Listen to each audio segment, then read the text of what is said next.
biasanya beriringan, bersama, selalu bersama. Di mana ada reduksi, itu ada oksidasi. Nah, kira-kira definisi reaksi redoks itu kita bisa tahu reaksi ini redoks atau bukan dari mana sih? Nah, di sini saya akan membahas terkait konsep redoks.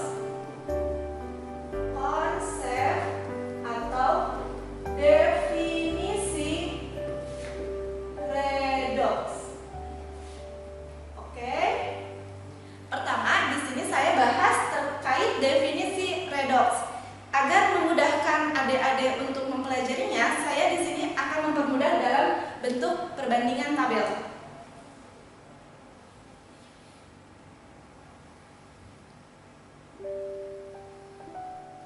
Nah, tabel yang dimaksud di sini, kolom pertama itu ada konsep atau definisi 1. Kemudian kolom yang kedua itu untuk reaksi reduksi. Kemudian yang kedua itu reaksi oksidasi. Oke. Nah, kira-kira ada berapa konsep sih? Kenapa harus banyak definisinya? Karena jika kita tahu bahwa teori itu akan terus berkembang, jadi tidak stagnan di situ saja. Artinya teori yang sebelumnya kurang representatif untuk menjelaskan fenomena lainnya. Jadi konsep yang pertama itu tentang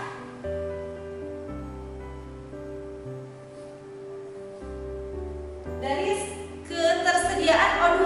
Reduksi itu definisinya melepas O2. Sedangkan oksidasi mengikat. Ya. Kemudian yang kedua itu ada konsep H2, yang ketiga itu ada konsep elektron, yang keempat itu ada konsep bilox atau bisa kita sebut bilangan oksidasi. Nah, jadi ada 4 konsep atau 4 definisi untuk reaksi redoks. Nah, yang pertama O2 tadi lepas oksigen, kemudian oksidasi itu artinya mengikat oksigen. Kemudian untuk konsep yang kedua itu H2, kebalikan dari oksigen, yaitu ini ikat, sedangkan oksidasi adalah lepas. Ya.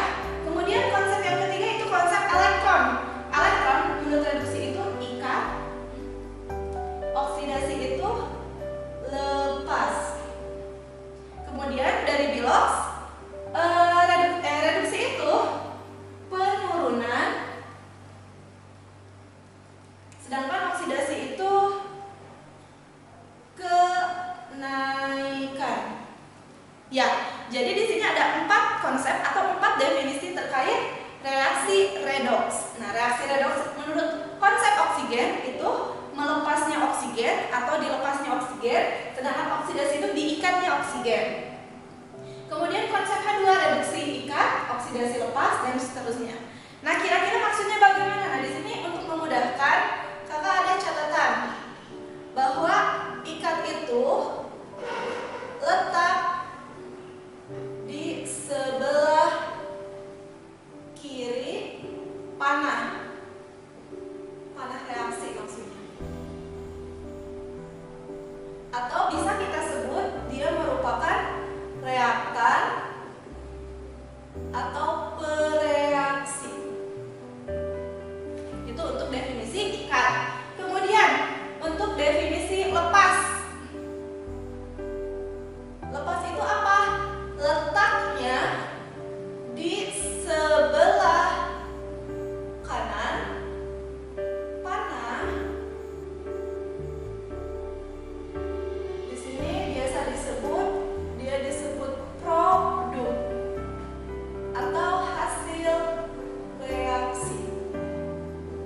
Begitu.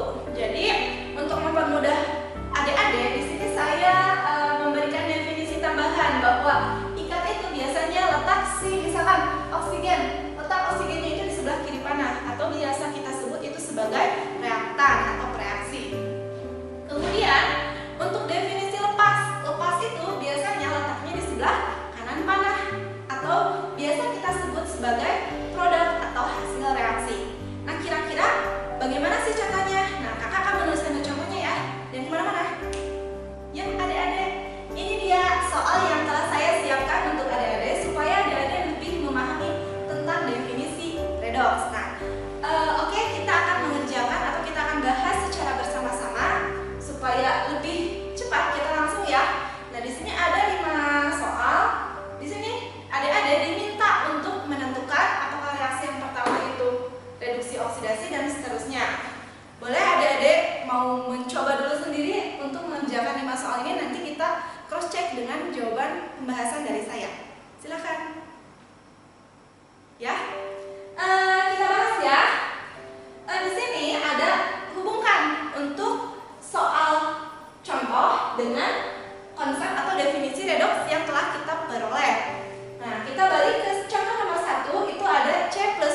oksidasi. Nah, berarti kita bisa mengecek Bilox-nya. Sebenarnya Bilox itu apa sih? Nah, untuk memahami Bilox, nanti kita akan bahas di part selanjutnya. Nah, di sini kakak akan memberikan tanda tanya besar. Maksudnya tanda tanya besar itu, nah ini tidak bisa dijelaskan secara langsung dengan konsep oksigen, H2, elektron yang memang terlibat langsung dalam suatu reaksi atau muncul di persamaan reaksinya seperti itu. Nah, balik lagi ke definisi redox. Tadi kenapa sih ada banyak, ada bermacam-macam? Kenapa sih nggak satu saja? Nah itu karena teori itu terus berkembang dan ketika kita lihat konsep oksigen, oksigen itu bisa dijelaskan ketika dia itu melibatkan oksigen dalam reaksi itu. H2 juga sama, begitupun elektron. Jadi satu sama lainnya saling melengkapi lah. Nah, di sini kakak akan menjelaskan untuk part selanjutnya tentang Bilox.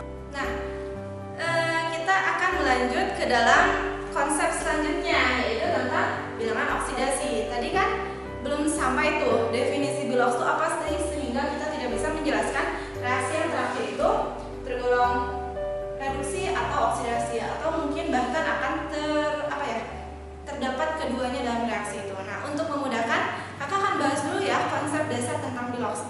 Tapi sebelum ke sana, kakak akan menghapus dulu materi yang telah kakak tulis sebelumnya. Oke, tunggu dulu. Oke, kembali lagi setelah papan tulis bersih. Di sini saya akan melanjutkan tentang konsep Bilox. Oke, di sini saya beri judul Bilox atau bilangan oksidasi. Nah, Bilox atau bilangan oksidasi. Ayo, menurut kalian definisi Bilox itu apa sih? Sering dengar nggak? Atau mungkin ini baru pertama kali lo dengar Bilox? Nah, Bilox di sini saya tuliskan bahwa dia merupakan angka yang menunjukkan jumlah elektron yang dilepas atau diterima. Ketika dia melepas elektron, berarti dia akan bermuatan plus. Ketika dia menerima elektron, berarti dia akan bermuatan minus. Ketika dia tidak melepas, juga tidak menerima, artinya dia netral. Nah, biasanya Bilox itu penulisannya seperti ini. Plus 2. Nah, apa bedanya plus 2 dengan 2 plus? Mana yang merupakan Bilox dan mana yang merupakan muatan? Mungkin adik-adik sering mendengar istilah muatan. Nah, di sini hanya pengetahuan saja bahwa yang dimaksud dengan Bilox itu yang ini, bahwa Bilox itu ditulis di depan plus minusnya ditulis di depan angka, sedangkan yang ini disebut dengan muatan. Ya, jadi bedanya itu kalau Bilox itu biasanya plus minus di depan angka, sedangkan muatan itu plus minus di belakang angka. Baik, di sini saya akan menjelaskan terkait aturan umum Bilox. Jadi, untuk Bilox itu kita tidak bisa menentukan sembarangan. Ternyata ada aturan-aturannya. Nah, kira-kira apa sih aturan-aturannya? Yang pertama, untuk unsur atau atom yang netral dengan bermuatan. Nah, ketika unsur atau atom yang netral itu, atau sering kita sebut dia itu merupakan unsur bebas, nilai Bilox-nya itu sama dengan 0. Ya, karena dia tidak melepas dan juga tidak menerima elektron. Tepat sekali. Kemudian untuk unsur atau atom yang bermuatan, nilai Bilox-nya itu sama dengan muatannya. Nah, maksud dari aturan yang pertama ini apa sih? Nah, misal di sini saya punya contoh S8. Mungkin tidak terlihat ya. S8 N2 O2 Mg2 plus S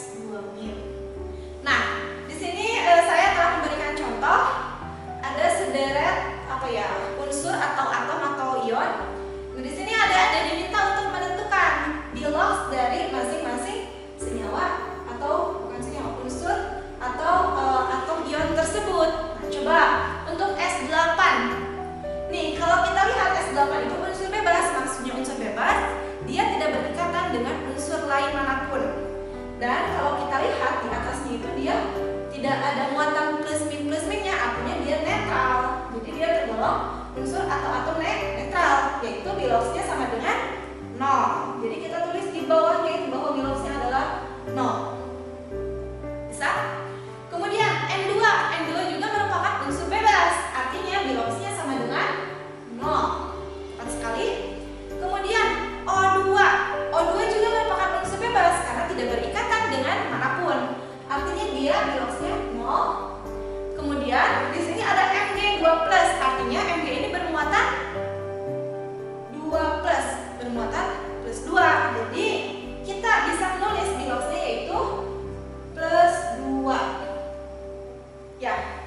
Kemudian di sini ada S2-, artinya dia termasuk unsur atau yang bermuatan sama dengan muatannya. Jadi sesuai dengan angka yang di atasnya. Tadi 2+ berarti plus 2 karena di sini bermuatan itu sama dengan muatannya. S2- berarti di sini dia nilainya -2. Nah, ini ketika dia itu sendirian, maksudnya sendirian itu tidak berikatan dengan siapapun gitu. Jadi cara menentukannya seperti itu. Kemudian yang kedua itu untuk aturan senyawa.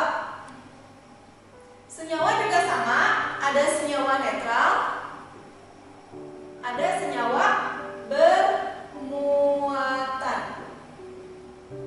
Nah, senyawa netral sama senyawa bermuatan kira-kira aturannya apa sih? Untuk netral, jumlah total Bilox sama dengan 0 karena dia netral. Kemudian yang bermuatan berarti jumlah total Bilox sama dengan 0, sama dengan muatannya.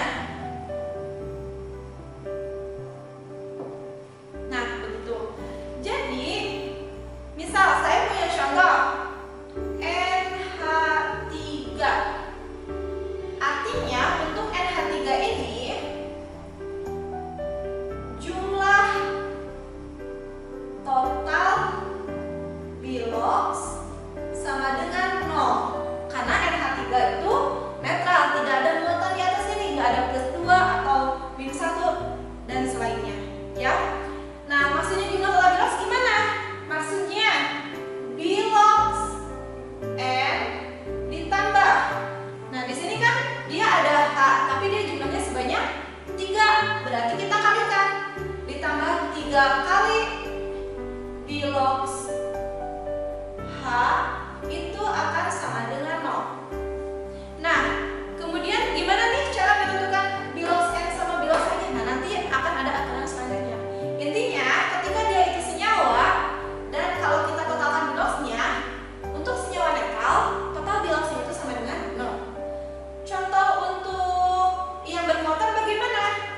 Misal SO4 2-.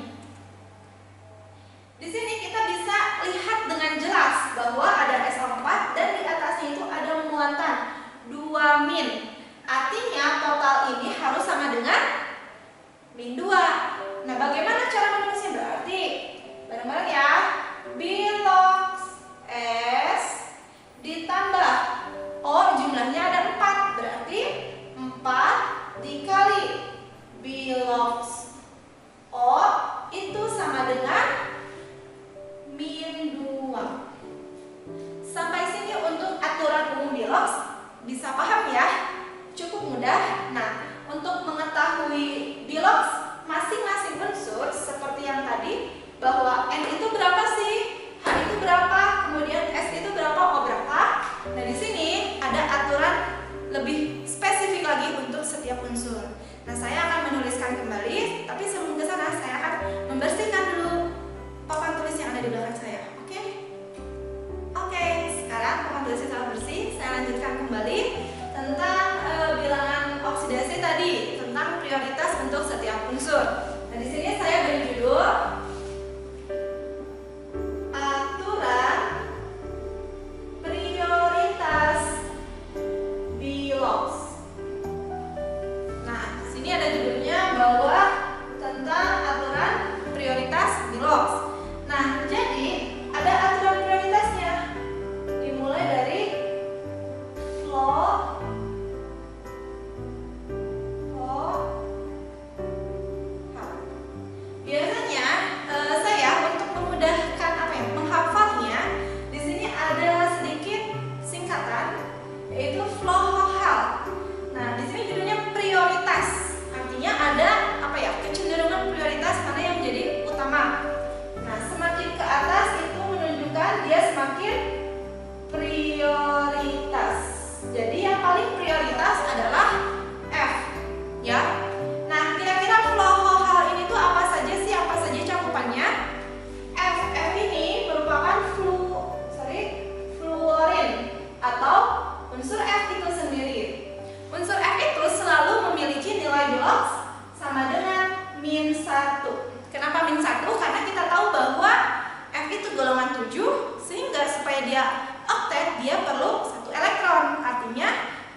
Jadi kalau sendirian F2 saja, balik lagi ke aturan yang pertama bahwa F2 itu biloxnya karena unsur bebas berarti 0.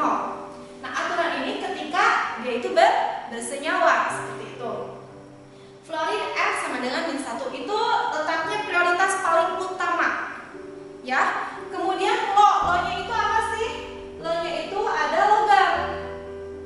Logam apa saja?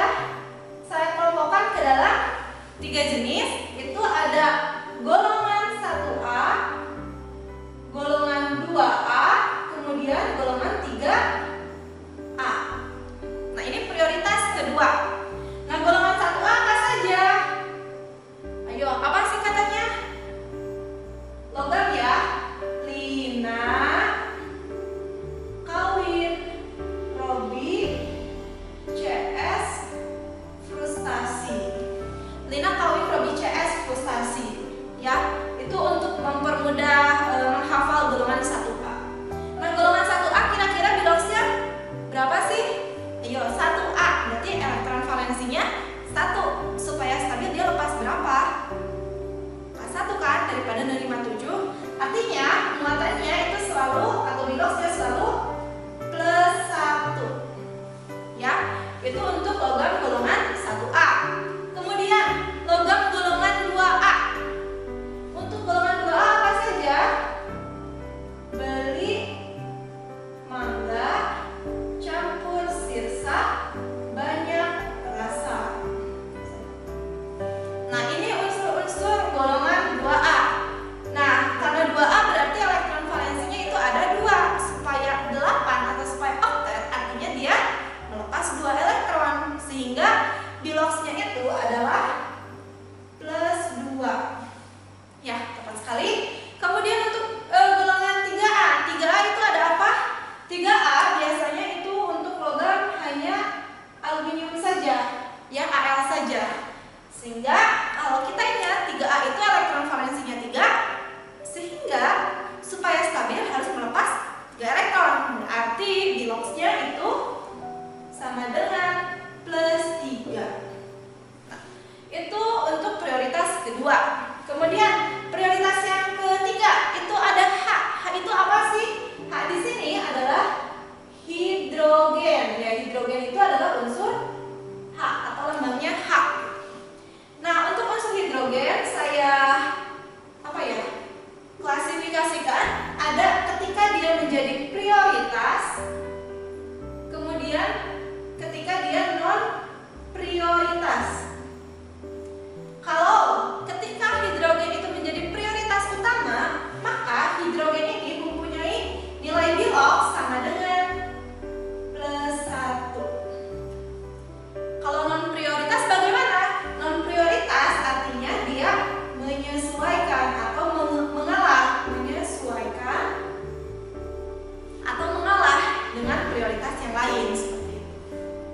Begitupun untuk O. O itu untuk oksigen. Oksigen lambangnya adalah O. Saya kelompokkan menjadi 2 juga. Ada prioritas, ada non prioritas.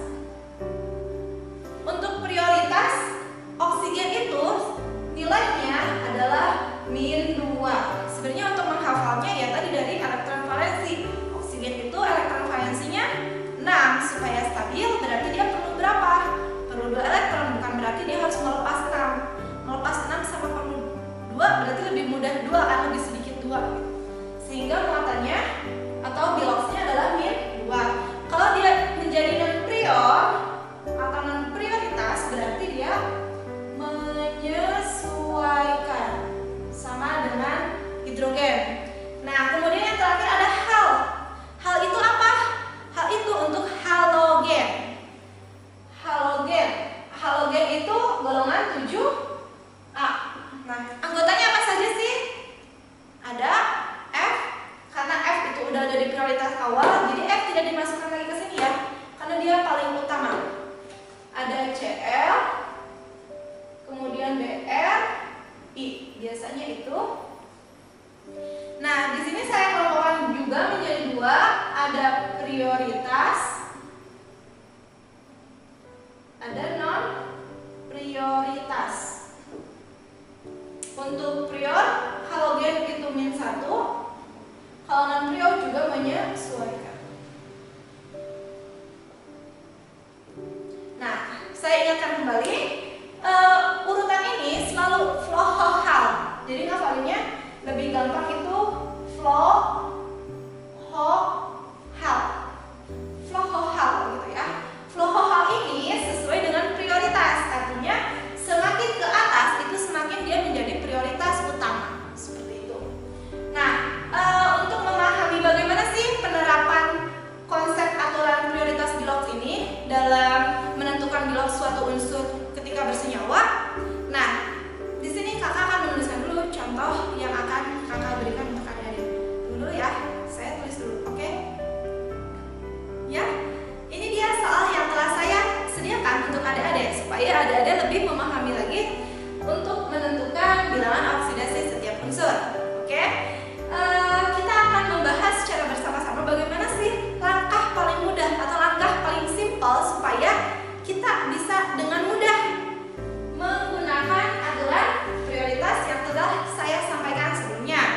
Oke, langsung saja kita mulai membahas pertanyaan yang pertama, yaitu menentukan Bilox setiap unsur untuk senyawa pertama, MnO2. Nah, jika kita lihat di sini ada MnO2, berarti ada unsur Mn, kemudian ada unsur O. Artinya dia sudah bersenyawa karena dia terdiri dari dua jenis unsur yang berbeda. Nah, jika kita kembali lagi ke aturan prioritas antara Mn dengan oksigen, siapa yang menjadi prioritas utama? Ya, kita lihat. Nah, Mn, jika kita lihat di urutan aturan prioritas itu tidak ada Mn. Kemudian untuk oksigen ternyata ada oksigen itu di aturan prioritas. Nah, jika kita terapkan prioritas oksigen itu nilainya -2, masukkan di bawah nilai -2. -2 itu untuk satu atom O, sedangkan oksigen di sini jumlahnya ada 2. Kita kalikan 2 menjadi -4. Jadi, biasanya yang saya tulis di bawah itu untuk satu atom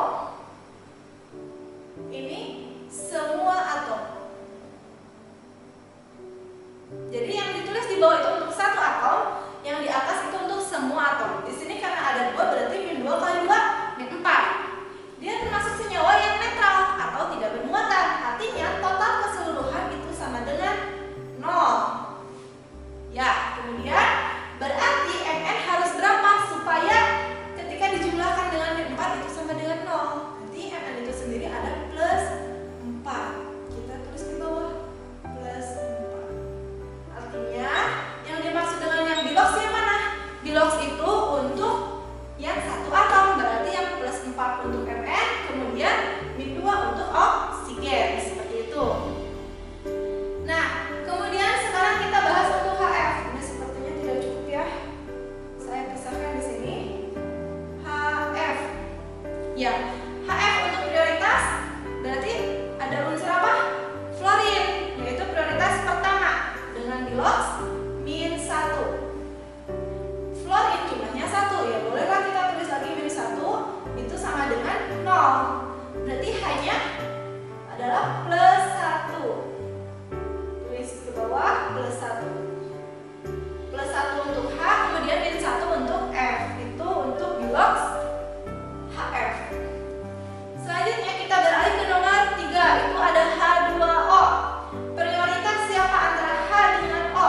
Kita lihat, ternyata hidrogen terlebih dahulu dengan nilai prioritas +1. Kita tulis di bawah +1 untuk satu atom hidrogen, sedangkan di sini ada 2. Sehingga kita kalikan menjadi +2 harus sama dengan 0, berarti -2. Oke. Selanjutnya untuk MgH2. Kira-kira prioritas siapa? Ternyata Mg ada di sini. Yaitu di logam golongan 2A. Berarti Mg menjadi prioritas dibandingkan hidrogen. Berarti Mg itu +2, kita tulis +2. +2 untuk satu atom Mg, masukkan ke atas harus sama dengan 0. Berarti H2-nya berapa? -2. Tapi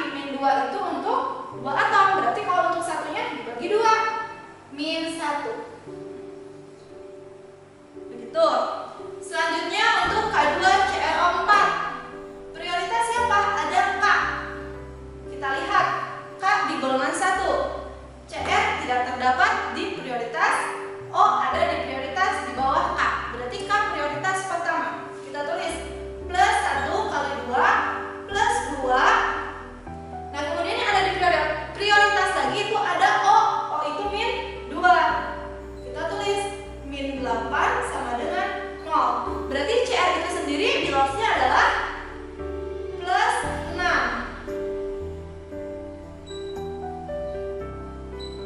Ya, jadi kita letakkan supaya hasilnya 0. Misalkan kalian aduh saya masih belum bisa nih untuk menentukan secara langsung seperti itu, boleh kalian membuat apa ya, potretan bukan di atas. Misalkan kalian perlu space yang lebih luas gitu. Misal di sini plus 2 ditambah X dikurangi 8 itu harus sama dengan 0. Berarti kita pindahkan seperti biasa. X sama dengan 8 dikurangi 2 berarti 6. Ya, jadi kalian sebenarnya bisa apa ya, menulis potretannya gitu ya, coret-coretannya di luar kertas. Cuman di sini saya supaya apa ya, lebih efektif ketika dalam pengerjaan, kalau kalian bisa secara langsung bisa langsung seperti ini.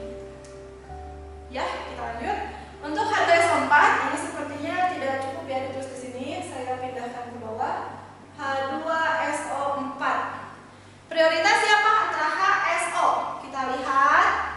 Nah, ternyata H ada di sini, O di bawahnya dan S tidak ada. Berarti kita prioritasnya H plus 1 kali 2 plus 2. O itu min 2 kali 4 berarti min 8 sama dengan 0. Berarti S-nya berapa?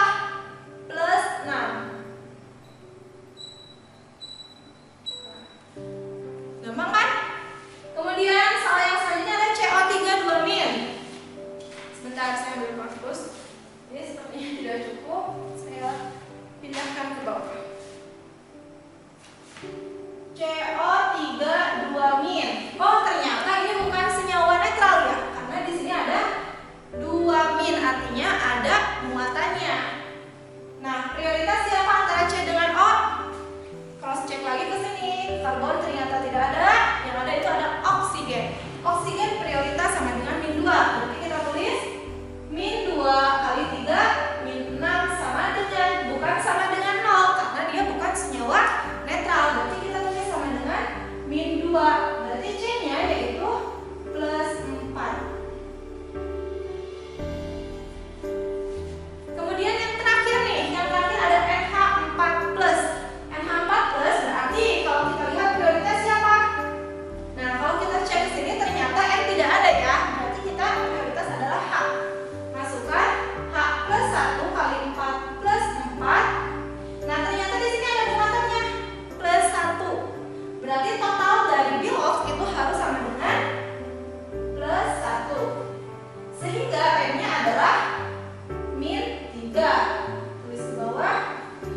Nah, ini bilos unsur yang telah kita bahas atau kita kerjakan secara bersama-sama. Nah, di sini saya akan mengingatkan kembali bahwa pengerjaan untuk penentuan bilos itu tidak usah apa ya, mematok harus cara yang saya sampaikan gitu. Misalkan ada lebih mudahnya itu menentukannya tidak seperti ini karena mungkin belum terbiasa. Ini hanya untuk mempercepat saja dalam pengerjaan. Nah, misal saya ambil contoh kembali yang nomor 1, MnO2. MnO2. Jadi kita tuliskan dulu O-nya itu. Berarti kalau kita pakai cara biasa, cara yang apa ya?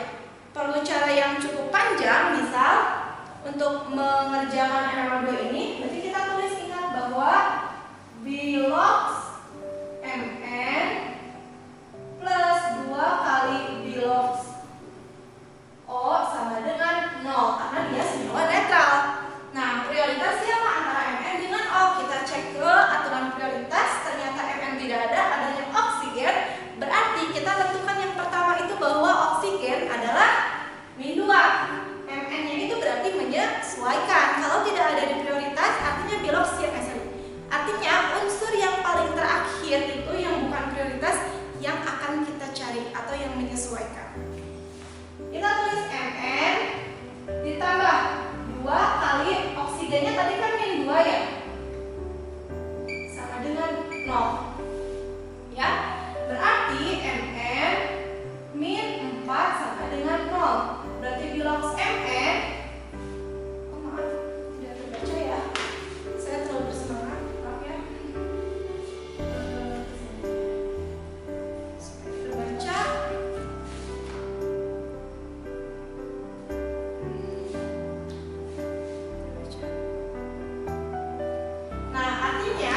untuk bilox Mn min 4 sama dengan 0, berarti Mn sama dengan 4. Ternyata sama saja. Ternyata sama saja untuk cara yang diuraikan seperti ini. Kalau ini untuk memahami atau untuk mengetahui step-stepnya. Cuman kalau seperti ini kita perlu space pengerjaan yang cukup panjang. Tapi saya tidak melarang buat adik-adik untuk menggunakan cara ini atau cara yang tadi telah saya jelaskan. Cara yang saya jelaskan ini cukup simple, cukup sederhana karena kalian hanya memerlukan space atas bawah saja gitu. Jadi itulah tentang cara penentuan bilox setiap unsur. Kita balik lagi ke definisi bilangan oksidasi atau definisi reaksi reduksi oksidasi berdasarkan konsep bilox. Nah, sebelum ke sana saya akan menghapus dulu papan tulisnya untuk mengingat lagi tadi tugas kita menentukan reaksi yang terakhir apakah dia itu reduksi atau oksidasi. Jangan kemana-mana, tunggu dulu ya. Oke, saya kembali lagi akan meneruskan tadi tugas PR kita untuk menentukan apakah reaksi ini tergolong reaksi reduksi atau oksidasi. Tadi adik-adik telah mempelajari bagaimana cara menentukan bilangan oksidasi setiap unsur. Oke, kita langsung saja bahas ya. Untuk reaksi CuCl2 ditambah Al menjadi AlCl3 plus Cu. Nah, langkah pertama adik-adik harus menentukan dulu nih bilox dari setiap unsurnya. Nah, kita langsung ke senyawa CuCl2. CuCl2 berarti yang ada di prioritas siapa? Cu atau Cl? Nah, tadi adik-adik telah saya sampaikan materinya, silahkan dibuka kembali catatannya. Nah, ternyata Cu itu tidak terdapat dalam prioritas. Yang ada itu adalah Cl. Berarti kita tulis Cl itu min 1 dikali jumlahnya 2, berarti min 2 sama dengan 0. Artinya Cu biloxnya adalah plus 2. Kita tulis di bawah. Kita fokus ke bilox yang di bawah ya untuk satu unsur. Kemudian Al di sini tidak berikatan dengan siapapun. Begitupun Al juga tidak mempunyai muatan plus atau min di atasnya, sehingga Al itu adalah unsur bebas. Sehingga biloxnya adalah 0 karena dia sendirian.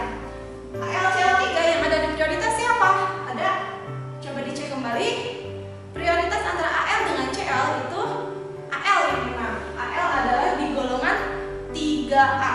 Berarti plus 3 naik ke atas plus 3 sama dengan 0. Berarti Cl itu sendiri biloxnya adalah min 3. Min 3 dibagi 3 berarti min 1. Selanjutnya untuk Cu itu kan sendirian ya, jomblo, tidak berikatan dengan siapapun. Berarti dia unsur bebas. Oh, artinya biloxnya adalah 0. Sehingga kalau kita lihat nih perubahannya naik turunnya, ingat-ingat lagi bahwa oksidasi itu kenaikan bilox, sedangkan reduksi itu adalah penurunan bilox. Oleh karena itu, kita lihat nih masing-masing unsur ada yang berubah nggak biloxnya. Kita cek Cu. Cu tadinya plus 2, ternyata menjadi 0. Artinya berubah kan? Naik atau turun? Kita kasih tanda nih, Cu menjadi 0 ternyata. Oh, ternyata dari plus 2 ke 0 itu turun. Artinya kalau turun itu penurunan bilox, dia mengalami reduksi. Jadi kita tulis reduksi. Baik, sekarang untuk Cl. Cl di sini min 1. Ternyata di sebelah kanan dia tetap min 1 atau dia tidak berubah. Kalau dia tidak berubah, artinya ya dia tidak mengalami reduksi, juga tidak mengalami oksidasi. Kemudian Al. Al itu ternyata di kiri dia 0 dan di sebelah kanan dia menjadi plus 3. Berarti